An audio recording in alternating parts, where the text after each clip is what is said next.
Welcome to the Belonging Project podcast. This is Fiorenza and I'm your host. The purpose of this podcast is to bring voices together to talk about belonging.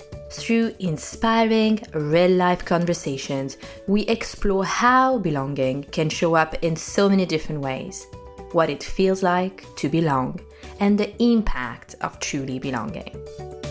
Each episode will offer you inspiration and practical strategies to find your true voice in your life and as a leader.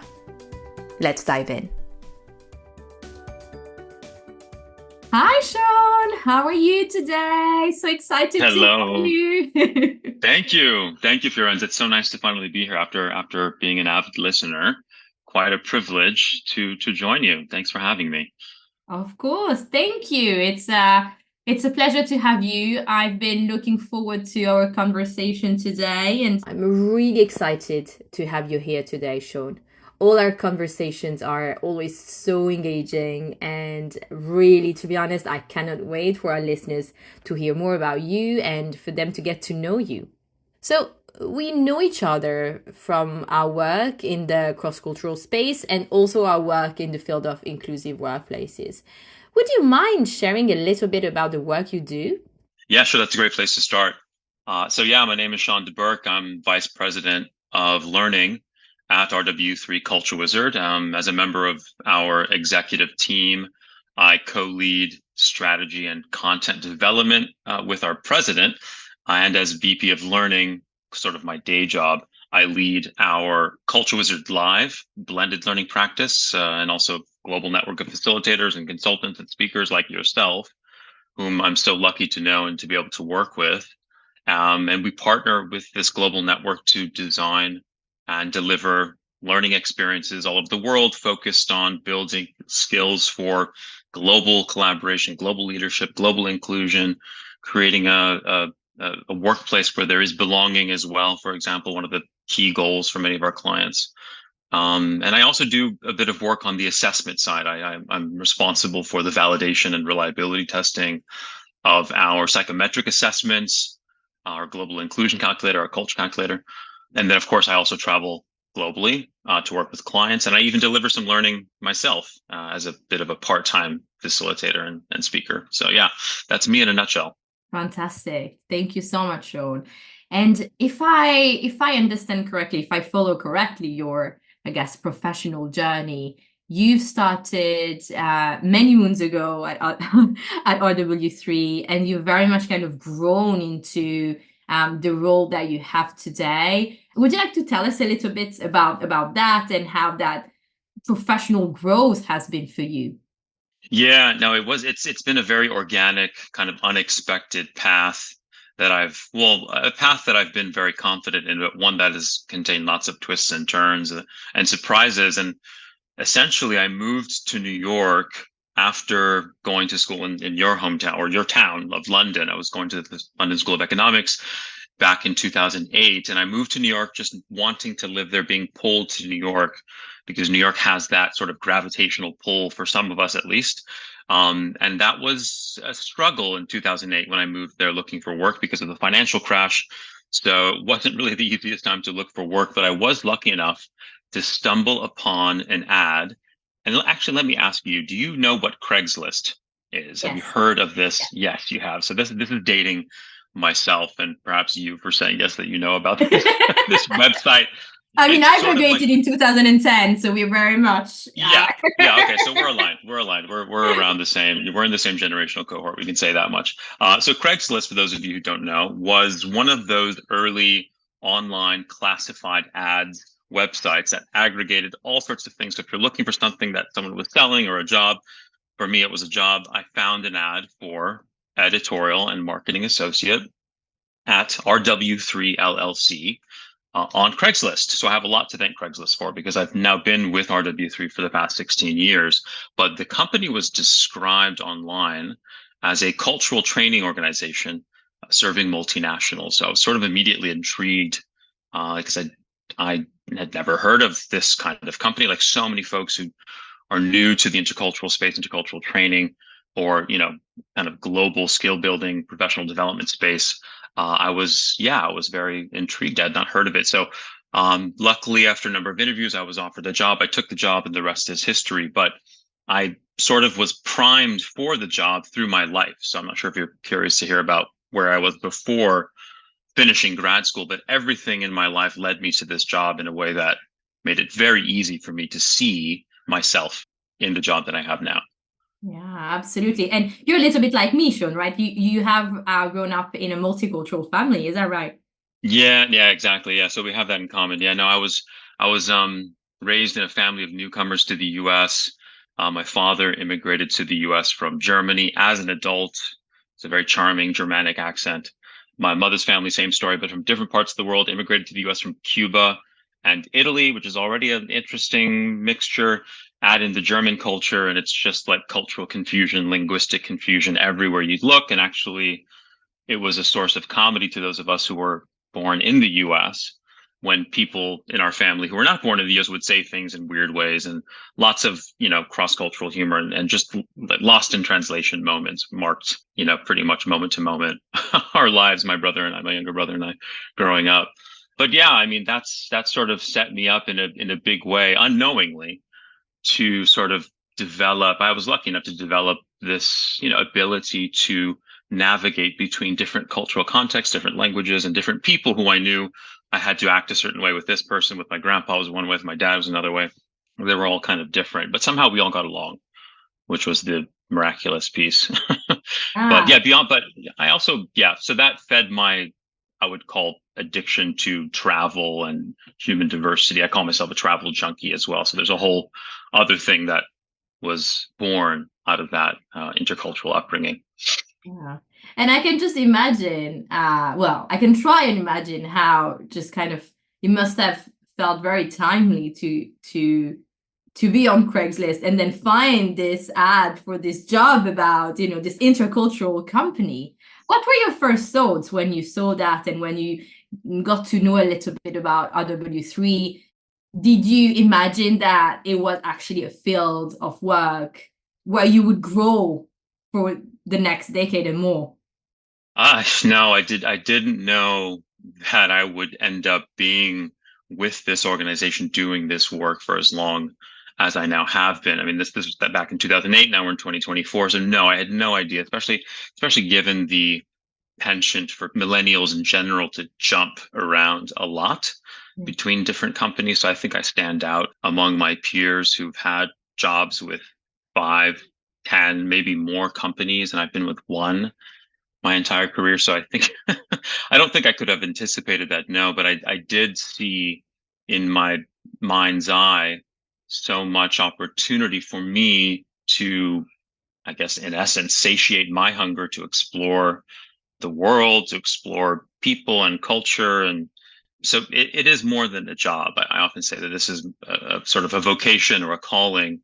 And so many of us in this field feel that way because we grew up in a certain way, and it's sort of like the thing that we love doing. It's been an amazing journey. I'm curious how you find, working in this space when there are so many parallels with your childhood or the mix of cultures that you had growing up. The reason why I'm asking this is, sometimes when I look at the academic content on intercultural, books, or I guess all the amazing content we have now in order to Mm, help organizations, I feel like if I had this in front of me, being a teenager or a right. very young Yeah. adult, it would have helped me so much Mm, with my so own sense much. of belonging, right? So I'm just curious Mm. if that has also been something, a topic for you. Yes. Oh, yeah, for sure. The retroactive healing process of learning about the intercultural skills world and intercultural communication theory, and using that to apply retroactively to my own personal past to sort of make sense. Yes, I think that's the essence of what it means to be a third culture kid as well, which is a term I never heard, but that's how I feel growing up in a country where your parents are from elsewhere. They're not from that same country, so you sort of have this, third cultural vibe going on, Yes. which is a unique one in your own home. But yeah, no, I think it it did help me process much of what's happened in my life, and it's a useful tool in my own family interactions and interactions with friends. So it is something that applies across the board in my life, and it often intrigues me to see how like I said, primed to take on this work, not only because it sort of helped me in my personal journey, but it's part of my mission to help other people as we see how critical it is to understand each other as unique individuals, but also as cultural beings at the individual level. So yeah, yeah, it's been a beautiful journey, that's for sure. Yeah, absolutely. And so you partner, you help organizations create more inclusive workspaces where the people feel more belonging. How would you describe the type of interventions that you would have with organization in your work? Yeah, so we like to give folks, because adults learn in many ways by doing, by speaking, by getting their hands on the concepts and skills, and getting closer to their goals of being effective through this vehicle of inclusion, of cultural understanding, of cultural intelligence, of the things that go into a workplace that is one where people feel that they belong. So belonging is sort of the outcome of the intervention, where we give folks a chance to actually feel what it's like when they invest in this, bank account of belonging, let's say, where they can actually show people that they are interested and curious about who they are. Being curious, I think, is one of the most important personality traits that we can develop, if it's not already there, to really artificially build some scaffolding around our approach to be curious, to amplify curiosity, to acquire the insights that we need to understand how we can relate to each other. And in harnessing knowledge of what is it that makes you unique, I can ask you questions to make it clear that I'm interested in who you are and where you're from and how you like to do things. And that alone, I think, is one of the biggest ways that we can make an impact in our interventions, by showing people that asking a simple question, which I love to ask in workshops, team building or otherwise: what shaped you? Tell us what shaped you, which is the question we never make time and space for in our workplaces. We're just going often straight to, the work at hand, the transactional vibes, that we often are forced to adopt because of time pressures and whatnot. So if we take a step back and actually just look at who we are and get to know each other and get to know yourself as well, in the process, we can teach people how to just add little small things to their day-to-day interactions.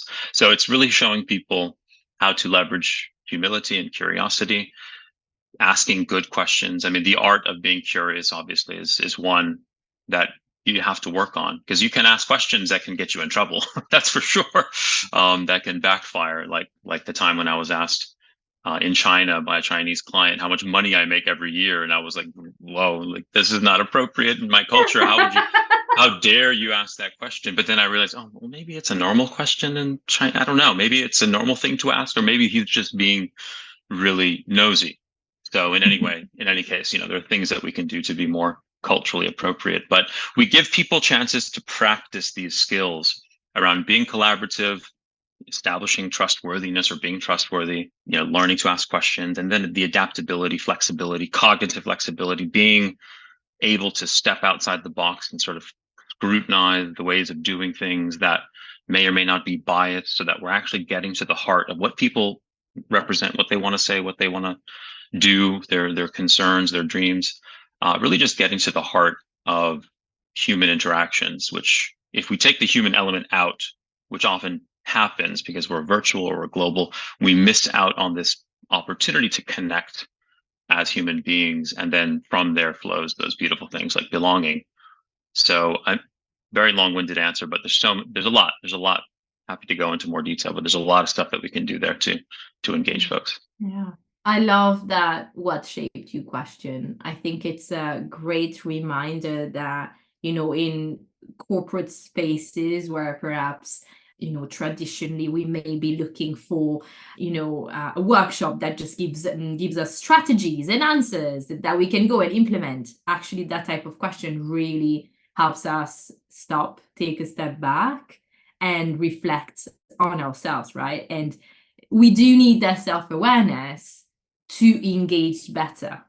How can you actually get to know and understand others if you don't know that about yourself, right? Right. It's such an important starting point. Mm, Yes, mm. yes, yeah, Oh yeah.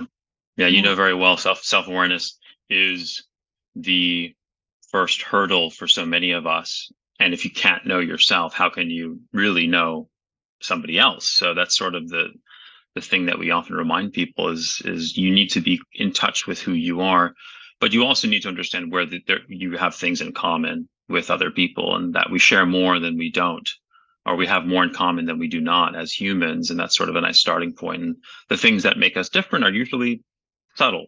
They're not like major things. Of course, there are non-negotiable values that we should confront in the workplace, but yeah, no, knowing thyself, I think, is what drives the philosophy over here at RW3 where we do this work. So yeah.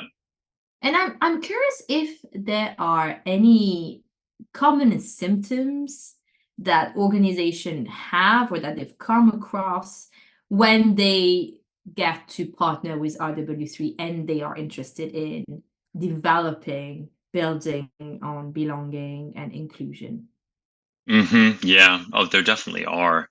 And that's the interesting thing, is because clients from different industries like to think that because they're in tech, or because they're in pharma, or because they're in automotive, they have unique challenges related to this idea of creating a healthy workplace culture, an inclusive workplace culture where there is belonging. And in fact, the symptoms are all very much common, because they're all humans that we're looking at in terms of the human power, the human resource, the human capital that goes into any organization. Because what we're doing here is not technical, so it really doesn't matter which organization you're looking at. The symptoms and the challenges are all very similar. And what we find is that like I said before, the lack of the human element, the sort of diminished quality of our human interactions, creates a series of challenges that make it so much harder to create this sense of belonging, because of the limited time and space to connect and have that sort of casual information sharing, the small talk, the interpersonal conversations that lead people to form those trusting bonds that propel you to want to help each other. The idea that, yeah, just establishing the relationship because of the virtual environment, those of us who are lucky enough to work in co-located office spaces have a huge advantage in that regard, because we can have those casual moments where we're just chatting about whatever. And that's where we see that trust is built. So the virtual environment, the global hybrid workplace, magnifies, in our research, magnifies those human differences that can be reconciled rather easily when we have quality interactions in person, over a meal, or even just over a coffee or water or tea. So we find that those challenges are pretty consistent across the board. We do a lot of research actually around global virtual work trends. So yeah, we see the consistency of the lack of the human element being that precipitating thing that leads folks to want to come and say, hey, we need to work on this. And actually, you have moved across country as well, right? You're now in LA, and the rest of your team Yeah. is mostly in New York, but also internationally based, right? Yeah, all over the world actually. But yeah, it's East Coast, West Coast in the United States, the UK, Spain, and then our facilitator network is in 80 countries. So very global team I'm working with. Yeah, yeah. How you are finding, I guess, being now the experiment. I know. Gosh, yeah, no, it's been a little tough, but also interesting to be. I relocated back to Los Angeles, which is my hometown, in fact, a year and a half ago. And I feel, and I say this to my colleagues everywhere, I feel like I'm in ancient history, because we're literally behind most of the world in terms of our time zone. So it's like, well, how is it to be in the future, Fiorenza? You're 9 hours ahead of me, 8 hours ahead of me. It's like I'm just catching up. So that piece is difficult, although it's created sort of a morning person. I'm now a morning person, I would say. So I get up very early to do everything essentially. But it is, yeah, it's isolating. That isolation can be troublesome. So you've got to work extra hard to not feel disconnected. And although I love being here in Los Angeles, I do miss being in the office back in New York City, and the sort of vibe the camaraderie, those human relationships that really act as the sort of glue, the cohesion to this team that I'm a part of. And although I was there for so many years, I don't feel it as markedly as someone who's joining for the first time remote. Yes. But that environment requires some real maintenance of the connections between people. So I'm having to work harder and then traveling more as well. So if I'm lucky to go and see people in real life. Yeah. So there's something that I've started doing for the podcast recently is collating, questions from the audience, from the community ahead of recording an episode. And I did have a Mm-hmm. question around working in satellite offices. I'm not saying that this applies to your setup at RW3, but the person who put up we put down this question was asking about what tips would you have for me working in a satellite office of my company and I'm the only one in my location. I would love to Mm. hear any tips you may have on this. Mm, yeah, yeah. That's pretty, that's a classic challenge is how do we incorporate and involve folks who are remote, especially when there's a critical mass of people in a given location in an office that have this advantage of having easy access to each other by virtue of being in the office. So that person who's not in the office has to do quite a bit of extra work to ensure they have time one-on-one and in groups or teams with those other people who, again, have that advantage of being co-located. So we often talk about making investments in annual meetings, summits, offsites in person, where everyone, no matter where they are, comes together and connects with each other for a number of days, usually outside of the office. So there's a bit of relaxation and fun mixed with more strategic business meetings. And that's something that we do as a company every June. We have an offsite in upstate New York where everyone comes together and we recharge and reconnect. And that investment in the belonging bank, the relationship bank, whatever you want to call it, is huge because the payout is felt after each of those annual meetings. So it's a beautiful thing. It takes money, but a lot of our clients are slowly getting back to the idea of let's invest in getting people even globally to come to this one place to solidify that feeling of we belong. And there's reasons why we live in different parts of the world, and there's a good reason for us to be global, but also we need to come together. So that's one big piece, is making the argument for that in-person connection point, even if it's just for a day or a couple. But beyond that, I think it's really about making your presence online digitally felt. So having those channels of communication, and less is more in my experience, not having 5 million different ways of chatting with each other, but one go-to place where you can see when the person's online, when they're not. And picking up the phone, honestly, is one of the things that I harp on, especially with the younger generations entering the workforce, getting that live vocal quality to get instant feedback, to hear tone of voice, to hear how people are feeling. We don't pick up the phone enough, I find. And not to always have to schedule calls, but just to have someone's phone number, to say, hey, I wanted to say hi, are you free for a minute, can be super powerful. Beyond that, really understanding the cultural differences obviously is key because of the magnification of those differences due to the virtual layer, where we can't see people always, or we can't read their nonverbals. So really understanding how to sense and accurately interpret behavior across geographic and cultural distances is another big piece. So, for example, just imagine how good it would feel for you as a team member joining a team and they sort of flex in your direction based on their having understood, okay, you have a certain cultural value.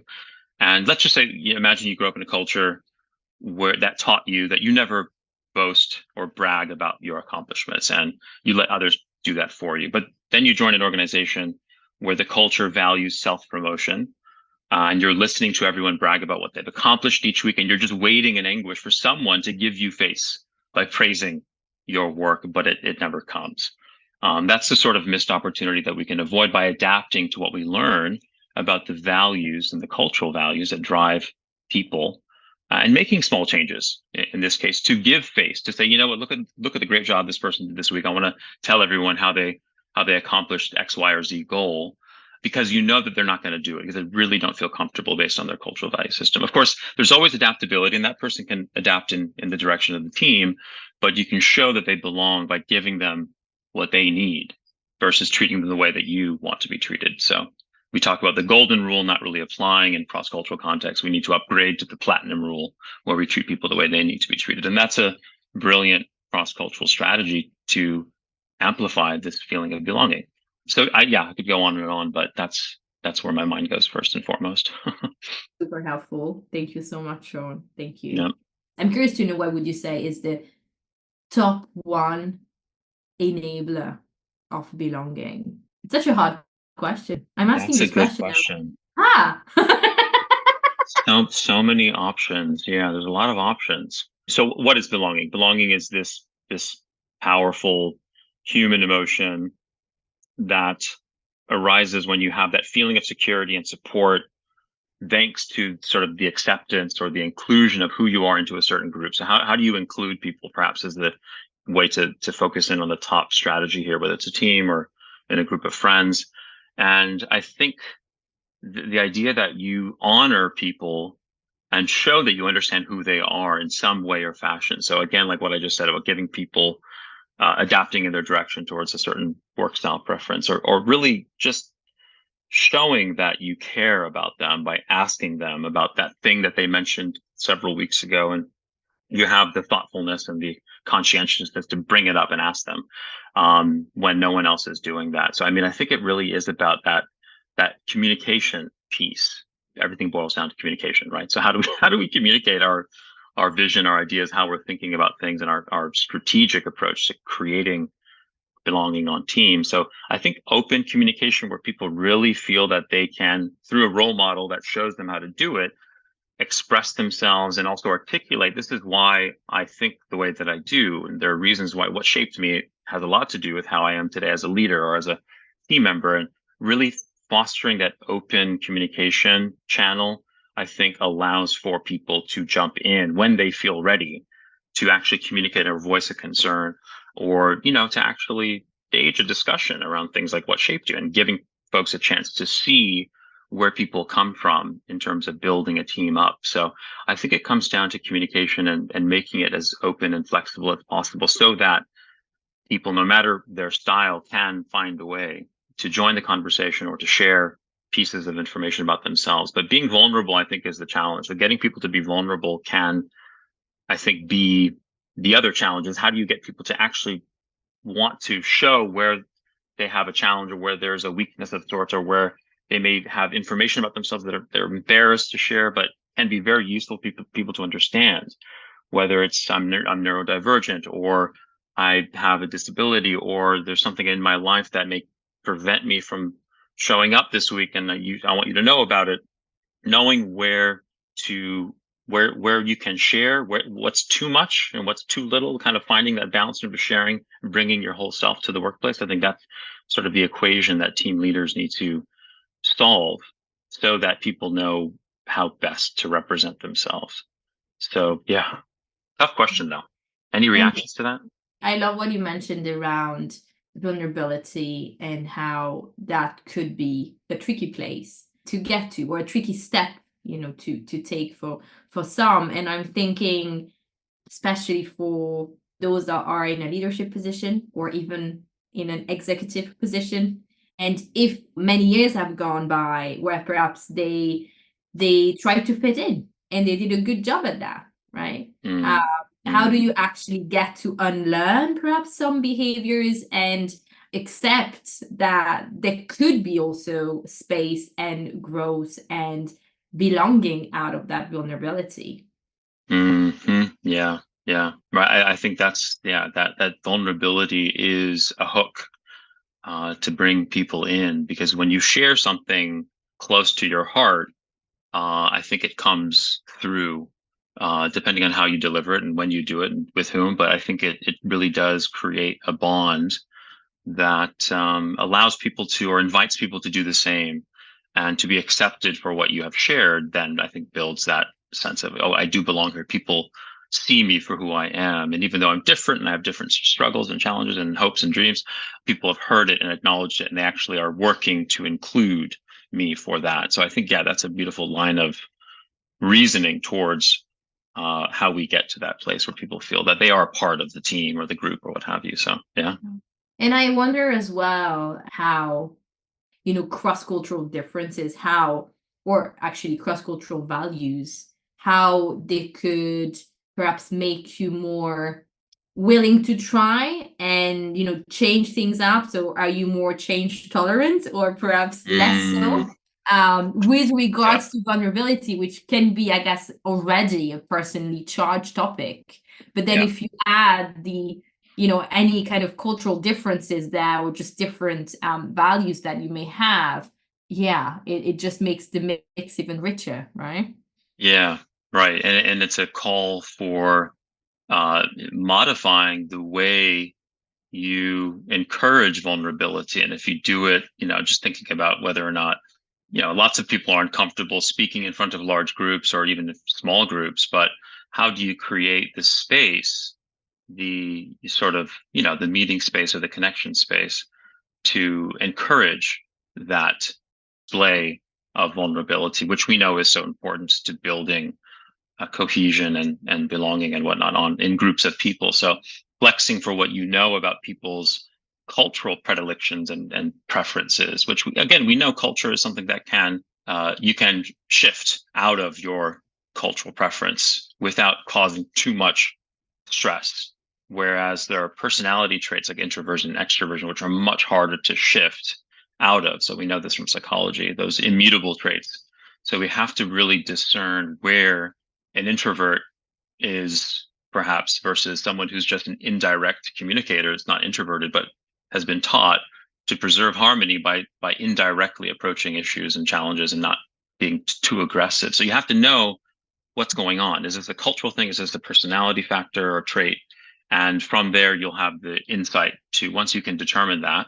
And again, that's a deep question to ask somebody: are you introverted or extroverted? Some people may not even know, but can you have the conversation and maybe get to the truth of the matter so that you can use that information to then cultivate belonging appropriately? So I do think, yeah, the cross-cultural layer complicates or adds richness, as you say, to this equation, but we don't know, we don't know. And then it's on us to figure it out.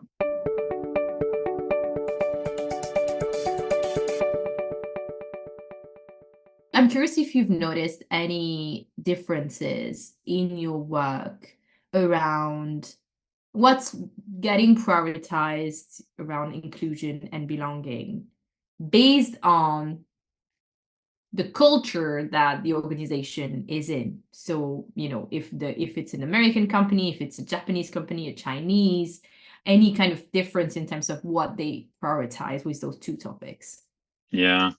Well, there could be just a complete absence of prioritization of I the like term. that. I mean, it may not be on the radar, and it may be the orientation of the culture of the organization is such that it just wants to minimize those cultural differences in favor of upholding the one dominant culture or organizational cultural value that is the gold standard, for example. So cultural minimization, I think, happens a lot in companies or in cultures that have maybe a very strong sense of pride and, ethnocentrism around the culture being the only culture that's worth understanding and adapting towards, versus the more global or international organizations who recognize that we can't change, we can't boil the ocean. We can't change everyone. We need to find a way to integrate the different cultures and perhaps create something of a unique hybrid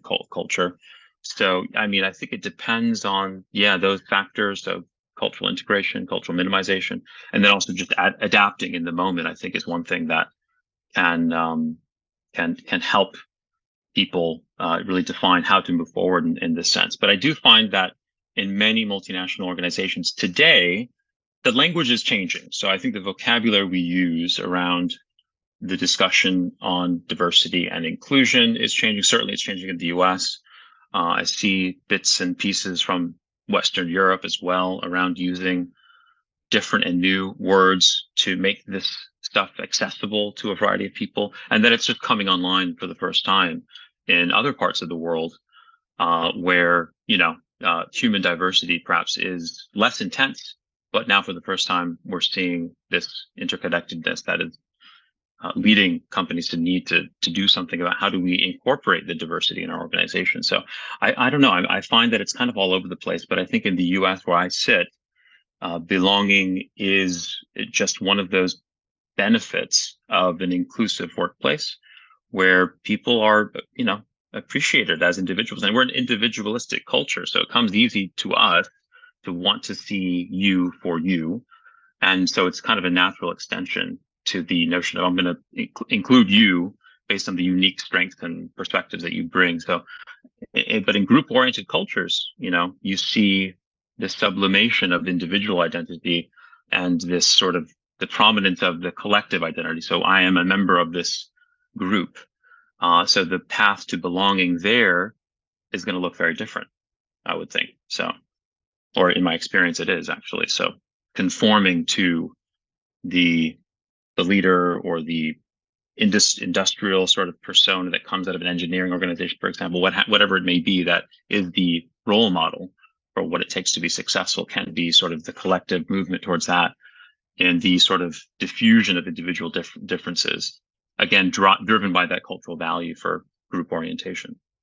I would love to know if there is any recent success story that you could tell us about around how you helped a client foster more belonging and inclusive workplaces. There is a project that it's still in progress, but we're finding early on that the learning intervention and the sort of enterprise-wide drive towards a culture that is inclusive and collaborative.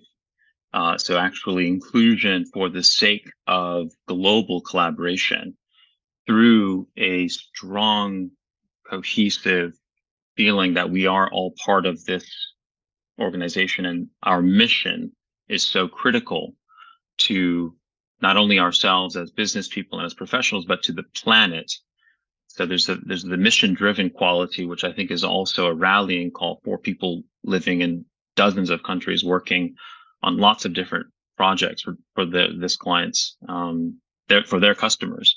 So getting to the heart of what it takes to collaborate on large projects that require cooperation, we're finding that this focus on being inclusive for the sake of collaboration, although there's all these positive benefits around strong interpersonal relationships, but actually the driving force is to achieve our mission. We are going to be very deliberate, very intentional about the way that we include each other and getting to know each other and actually building this kind of collaborative leadership at the leadership level as well to enable collaboration, high quality collaboration across a global workforce, which is not a small order. It's a very difficult task. And using intercultural skills and using cognitive flexibility and actually thinking about how exposure to the diversity can propel folks to create that sort of friendship, which allows people to be less judgmental of the differences. So we're actually connecting people globally, exposing them to their differences, getting them to work on and collaborate on mini projects in the workshop, and showing them that they already have what they need to do this. They just need to actually practice and build the muscle. We're finding that it's actually creating a super strong cultural shift that's aligning the company's culture to their mission in a very strong way. So I think the work of inclusion and diversity is actually the work of culture change and in allowing the workforce to uphold those values that they are putting out into the marketplace. So that's one example of a powerful example where, and it's applied to the whole organization. So it's actually getting every single employee to go through this learning experience. And that is a remarkable investment that I don't see every day. That's an amazing story and really showing how inclusion can be pillars in any attempt to change the organization.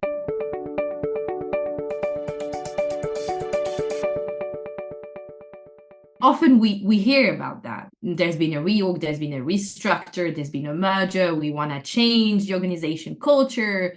And often we just hear that, right? Right. But actually, if we include belonging and inclusion, perhaps the conversation becomes different. There is a sort of a tangible emotional valence to a culture where people replicate behaviors over and over again that demonstrate this value for inclusion. And inclusion is really just getting people involved and calling out, we need to know what you're thinking. We want to know your perspective. We want to hear what your concerns are. And we want to know if your idea is going to work or not. So let us hear it. And let us then see everything clearly so we can get to the best solution, the most innovative, most creative, most, high performing result through this kind of radically open approach to collaborating. And it does require that we drop some of those tendencies that may prevent us from hearing or listening actively, for example. So active listening is clear, and understanding how we are biased as humans and when those biases play a role, and how to let go of them or move past them, and how to, again, create that sense of psychological safety so that people can be vulnerable. So lots of different things that people and team members and people managers and leaders all need to do. So it is a enterprise-wide effort that can lead to this. But the culture change piece culture is always changing. It's not a static thing, right? It's always evolving. So how do we support the change in the right direction, so that people are clear as to what it will take for them to be effective and successful within the context of the company, but also in the context of the business mission and within the context of respect for your peers.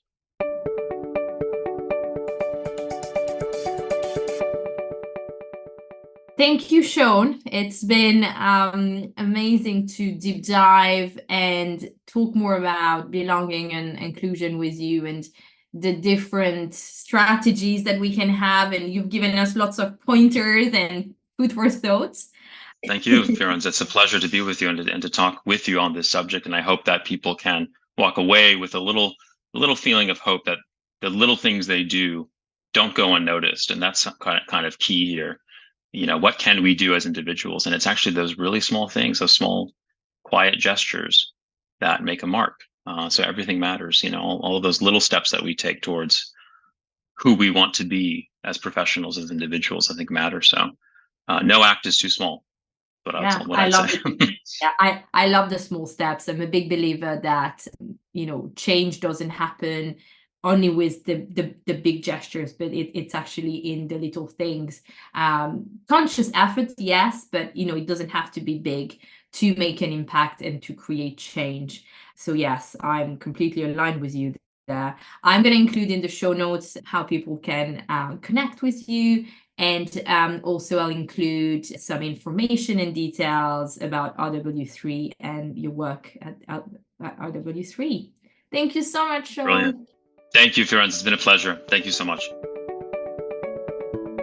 You can follow the podcast on LinkedIn at the Belonging Project Podcast. You can also hit subscribe and stay up to date with our episodes. And do feel free to get in touch with me on coaching@fiorenzarossini.com. Thank you again, and see you next time.